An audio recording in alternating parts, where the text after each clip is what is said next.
தமிழ் குர்ஆன். யார் ஜிப்ரீலுக்கு விரோதியாக இருக்கின்றானோ அவன் அல்லாஹ்வுக்கும் விரோதியாவான் என்று நபியே நீர் கூறும்.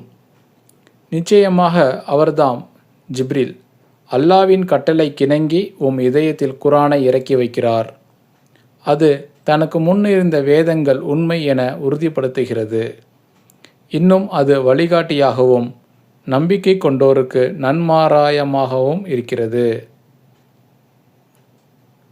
எவன் அல்லாஹ்வுக்கும் அவனுடைய மலக்குகளுக்கும் அவனுடைய தூதர்களுக்கும் ஜிப்ரீலுக்கும் மீகாயிலுக்கும் பகைவனாக இருக்கிறானோ நிச்சயமாக அவ்வாறு நிராகரிக்கும் காஃபிர்களுக்கு அல்லாஹ் பகைவனாகவே இருக்கிறான். நபியே, நிச்சயமாக நாம் மிக தெளிவான வசனங்களை உம்மீது இறக்கி வைத்திருக்கிறோம். பாவிகளை தவிர வேறு எவரும் அவற்றை நிராகரிக்க மாட்டார்கள். குறிப்பு: ஜிப்ரீல் மற்றும் மீகாயில் என்பவர்கள் தேவதூதர்கள், ஏஞ்சல்ஸ் ஆஃப் காட். ஜிப்ரீல் அவர்களை கேப்ரியல் என்ற பெயரில் பைபிளில் குறிப்பிடப்படுகிறது. மீகாயில் அவர்களை மைக்கேல் என்ற பெயரில் பைபிளில் குறிப்பிடப்படுகிறது.